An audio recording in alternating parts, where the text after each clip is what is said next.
So, Julien, I will keep it simple. That's for Julien. So patients should start straight in a seated position. That's the neurodynamic test that we will be using for the thoracic spine. And then you will see as you do it on yourself, you may see that some of you will have leg pain. We will not go through that thinking process. The only thing we will go through now is I've got a thoracic spine pain, and I want to know if part of that pain could be from the neurodynamic structure. So which tissue am I having close to the thoracic spine? Around the spinal cord, the dura mater, remember from previous lecture? So that we will be looking if there is some hypomobility, irritation of the dura mater. Okay? Reproducing the thoracic spine pain. Okay, because there could be many scenarios, but we will keep it simple for now. So I will be asking my patient to put his hand behind his back, but relax. I will be asking my patient to bring the shoulder close to the hip joint. So just bend back like this. May keep the head straight, just the back, like this. You want to make sure that the patient is not leaning forward this way. Okay, so that's why I'm staying from the erect position. Bring the shoulder close to the hip. So you're just from here, you're doing this. Okay? You will be asking if there is any pain production as you do it.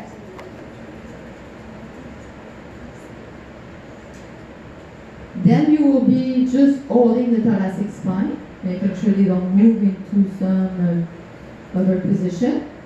You will be asking your patient to bend the head forward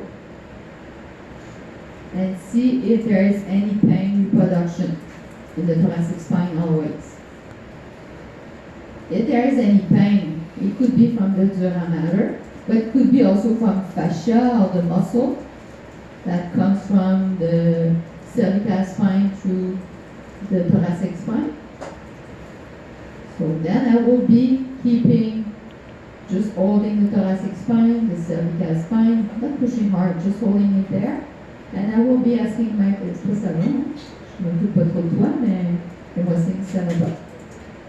I will be asking my patient to extend one leg and see how far he can extend the leg. And for now, if it does reproduce any of the thoracic spine.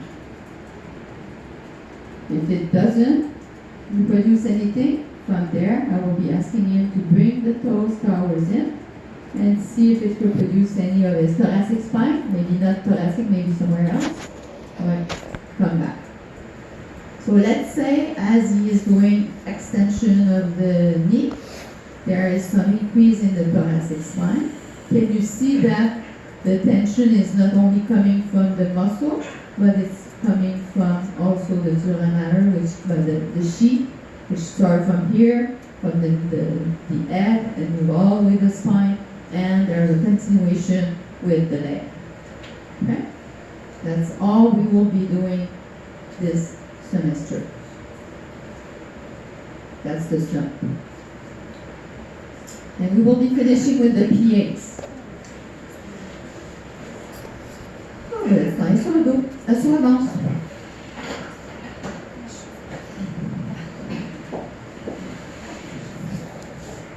You're a little bit confident. Away from the thoracic spine, away from the tension that could come from muscle around the cervicothoracic spine. Thank you. That's a good question.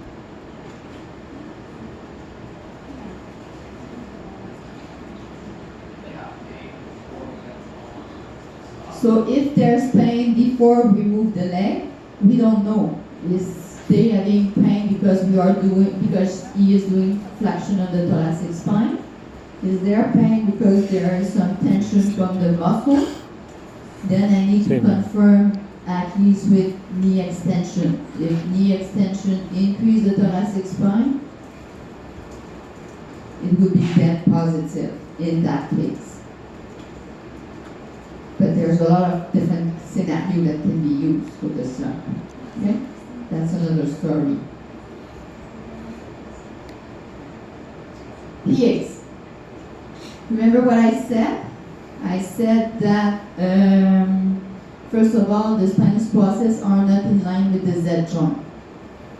The PAs will be done on the Z joint and the CT joint. Sometimes you may use PAs on the spinous process if you've got all that big kyphosis and you feel that everything is stiff, all those older population stuck in those positions. So using PAs on the Z, the CT, the spinous process might be helpful. For now, we will be doing PAs as a scan, as part of the scan, Oh, je m'en vais dessus là, As part of the scan, je regardais mon ami ici. As part of the scan, and then we will say is to identify, do we have any pain in production? Is it their pain? And then under their pain, do we have hypo, hyper, what kind of end do I have? Okay, that's the goal of the PAs. So, you cannot use the spinous process. You will have to use the transverse process. The transverse process are in line with the Z joint, not the spinous process. So to find the transverse process, you will have to move first on the top of the patient's shoulder, very close to the angle of the neck. Let's see, very close to this bottom. So I will be placing my hand. I will go this way.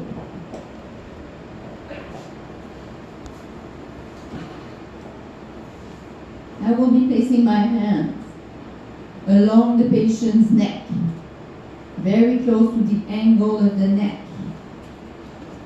I'm on the superior aspect, on the top of the shoulder, not the posterior aspect, not the anterior aspect, the top, superior aspect. Follow me because it's always long for a student to catch it. If you don't have if you have a patient with not too much muscle, you will be pretty much right away feeling the bone, and the bone that will be under your fingers will be C7 transverse process. You need to be close to the spine because if you're too far, you might be on the ribs, you might be on the let's say on the ribs or on the muscle. So it needs to be done very close to the spine. And the superior aspect. My friends here has bigger trap. I will have to push a little bit so that I will go through the upper trap, and then I will feel the bone. That bone is the C7 transverse process.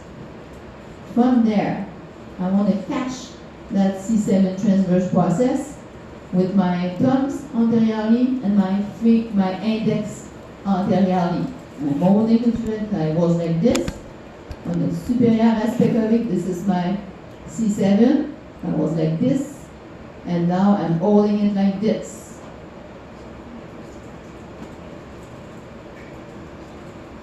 And then what you need to remember is C7 doesn't have any rib. T1 does. And the ribs will be at the end of the transverse process. So I want to make sure I will be on C7 transverse process by palpating, moving anteriorly. So I'm pressing anteriorly, anterior relative to my patient towards the floor, until I will feel that there's no more bone. I will be moving back. I will be feeling the tip of the transverse process. Now, I am sure that I will be at C7 transverse process. If I move back, close to the spinous process, that will be C7 T1 Z joint. Okay, so I'm at the superior aspect of the of the neck. So I will be pushing, feeling a bone. I'm on the transverse process of C7. I will be holding the transverse process of C7. Make sure you're not too, if there's muscle, you could be on muscle. So for sure you will not be feeling anything. I need to be on the bone. See how close I am to the spine. I'm pressing down because I want to feel the bone. I'm pressing down, feel the bone. Pressing down, feel the bone. Whoop, I don't feel anything. I'm on the muscle. So I will be coming back, feeling that little place where I can feel the tip of the transverse process. I'm not saying it's easy, but I'm saying that's the way you will do it. If I move, so I know I'm on C7. If I move back, that's C7 transverse, that's C7, Z, C7, T1, Z joint. I can then be moving down, feel the second rib, second transverse process, we'll be on T1, T2, T2, T3, and etc. If I want to feel for the costo-trans, that was the Z joint. If I want to feel for the costo-transverse joint, from that same position, I will stay at the tip of the C7 transverse process, and all the C7 all the transverse process will be pretty much the same distance. You can palpate it from the side. If I'm palpating this way, you can feel a ridge, c'est un ridge, c'est une rangée, yeah, you can feel all the costo-transverse joint. You can feel that it moves, there's a bump, comment ça, comme une gouttière peut-être, faut pas dire. Ouais, c'est pour ça que je le cherche. You can feel that there's there's a line of like a bump. Okay? That's all it goes to transverse joint. So you know that you should be around there. So from my C7 transverse process, they're all going to be in line. I will be moving one transverse process down. So if I'm moving on the medial side, I'm on T1 transverse process. If I'm moving laterally, I will be on the first rib. In between, I will feel that little nut there. That's the CT joint. This is, and then if I move then to the next one, that's the second CT joint. And so on. So just by palpating at first your patient, you can feel like a little bump everywhere, a line of bump, I don't know how to say it. Then that's all my CT joint. That's one of the things. So doing palpation is part of it. Then you will be doing some PX. If it's lower down,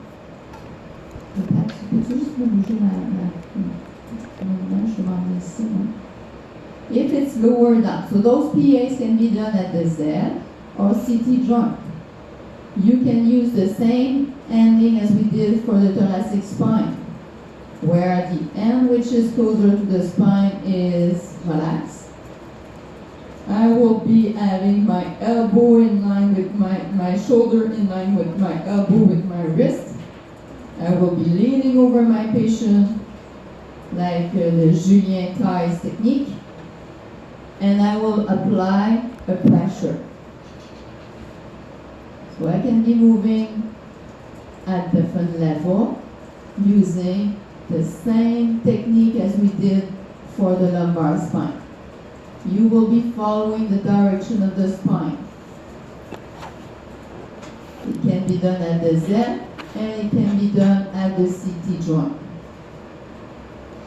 If you are on the right side, or on the left side, you will be assessing the left side. That's correct. If you are on the left side, you will be assessing the right side. I will have to switch side to compare from side to side. It can be done this way. Sometimes the spine, the thoracic spine has too much of a kyphosis, and as you move here, you feel that it's slide more than you can do a nice pressure. You can come in the front and do that same kind of pressure from the front. Then you just need to compare from side to side, and it can be done also at the Z joint or CT joint. You can be using your thumbs too. Could be your thumbs like this, tip close to each tip, close to each other. Could be if you've got bigger thumb, could be one thumb on top of the other. I've got small hands, so I'm always using the tip of my thumbs close to each other. If you're doing this technique with your fingers in the air, it will be difficult to get a good feeling. So you just put your finger somewhere, and then you will be moving this way using your thumb. And then you don't have to switch side. You can use the Z, you can access the Z and CT joint on the same side. Accessing the Z, and now I'm accessing the CT joint. And I can be looking at one side. Look, there's still something there. There's a couple of things there too. You need to know to go into more detail. Ces choses-là. And I want to compare from side to side. I will see the same thing as I said in the lumbar spine. It's difficult if you try to come down where you are and palpate for sensation at the same time. Go with the palpation. Okay? Start close to the spine, do your PA, assess the Z joint on one side. The best is to assess the unaffected side. If you suspect that there is a Z joint problem, then do the Z joint PAs on the unaffected side. Give yourself an idea of what is normal on that patient, and then do the same thing on the affected side and see if there is any discrepancy from above and below and side to side. If you found that there was more something at the CT joint, do the same thing. Assess the CT joint on the unaffected side, then move on the other side and see if there is any problem, difference, discrepancy in the end field on the affected side. See if there is any pain, if it's the patient's pain reproduction. And then once you found it, so, oh, this one seems to be the pain reproduction of my patient. It's hypo, it's at the Z or CT, it matched with my range of motion, then that's the black and white line for sure. But it does occur, then you can do a little X, and then do your countdown. Okay? It will be easier for you to do it this way.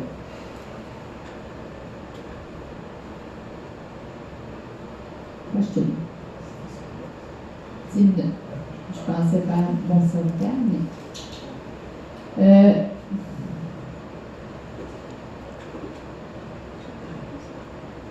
on va faire 10 minutes de pratique. On va, for Julien and Katarina, we will do a 10-minute practice. We will open the webcam. We'll go over part of the cervical spine. Sorry guys, we need to start the cervical spine because tomorrow we do have an exam, so we do have less time. We will be starting the cervical spine.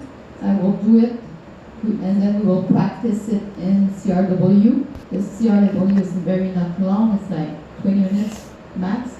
So we will be starting the cervical spine scan, moving to the CRW, and that will be it. So let's practice maybe just 10 minutes to go over the palpation, maybe all together. PAs has been done already there. We can come back after, but at least the palpation. Question. Oh, yeah. It seems that on the other side, some people are taking video or picture of myself. You don't have the right to do picture or video of myself.